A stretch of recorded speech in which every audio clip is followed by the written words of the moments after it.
Two pieces of Giant fantasy news from week 3, and they're both about the Giants. Saquon Barkley, NFL and fantasy superstar, now out of action for 4 to 8 weeks with a high ankle sprain.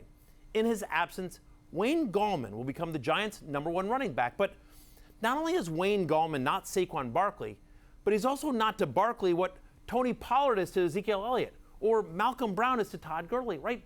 There's a reason I didn't tell you in the preseason to draft Wayne Gallman as Barkley's handcuff. And it's because Gallman is not going to be able to produce numbers anywhere near what Saquon Barkley put up.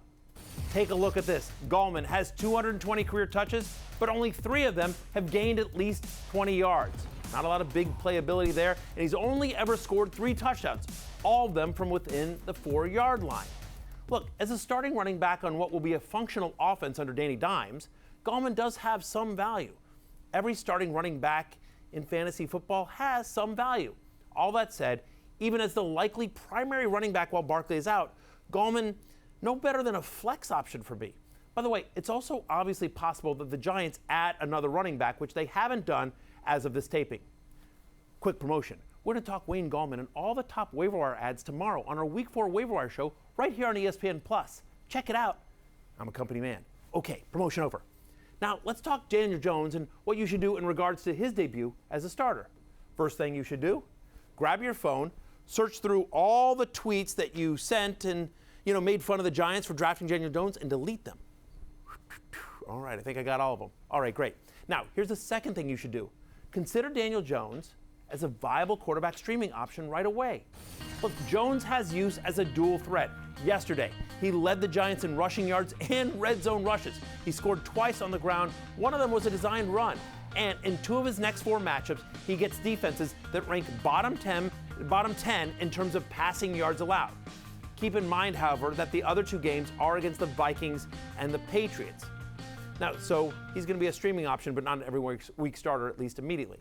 Jones' emergence, however, does mean you can feel confident going forward in Evan Engram and Sterling Shepard, right? Their value takes an uptick here. Engram locked in as a top 5 fantasy tight end. Shepard now a high floor wide receiver Matthew, look at this. I found this tweet of yours from May 4th in which you said that Daniel Jones... Nope, you didn't find it. Refresh. You didn't find it.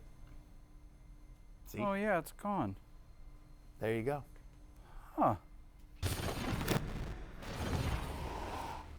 So here at the Fantasy Show HQ, I control a lot of buttons that I can press at any time.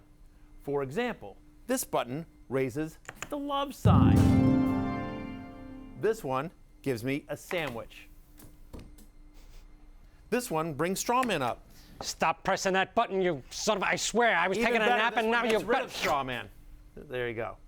And this button, probably my favorite button of all, opens the trap door below Daniel. What? No floor! But there's always one button I'm hesitant to push, the panic button. I don't press it unless I really have a good reason. But I'm going to press it now for, well, kind of feels like half the running backs in the NFL. Todd Gurley, for example. Warning, you have 2 minutes to finish the segment before the studio will self-destruct. All right, so I better get going. Here's why I'm panicked on Todd Gurley, right? He's not involved in the passing game. More than 80 targets in each of the past 2 seasons, but this year, only 6 targets through 3 games. If he's not used in the passing game, Todd Gurley not an RB1. If someone will give you RB1 value for him based on name, go for it. But assuming you can't pull that deal off, you'll likely just have to ride it out and hope for the best. If there's a silver lining here, it's that he's still playing a ton of snaps. 47 compared to 17 for Brown against the Cleveland Browns. And Sean McVay's a smart enough coach to make adjustments to an offense that appears stuck in the mud.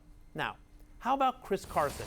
A lost fumble in each of his last 2 games. Now, prior to this year, Carson never fumbled in college, had only 2 lost fumbles in the NFL, again, prior to this year. So hopefully this corrects itself. But he's not becoming the passing game option we hoped for after week 1, right? His targets have dropped each of the past 2 games. And with Rashad Penny healing up, yeah, I'm kind of panicked on Chris Carson.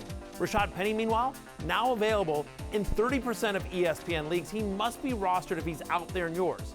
Or if you have Carson, try and make a trade. Because if Penny is healthy this week, expect him to eat into Carson's workload. Carson likely gets another shot, but his leash super short, and I am nervous.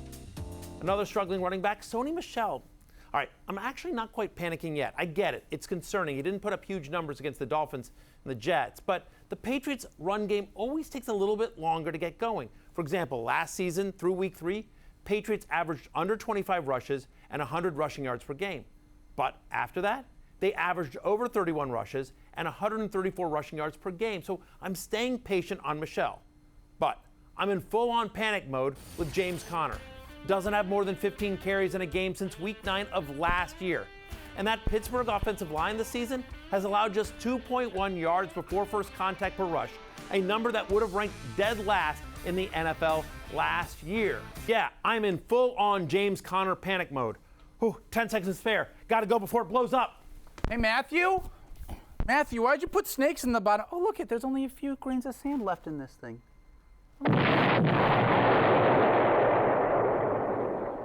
We're so glad you're watching ESPN on YouTube. For more sports and analysis, download the ESPN app. And for live streaming sports and premium content, make sure you subscribe to ESPN Plus. We'll see you there.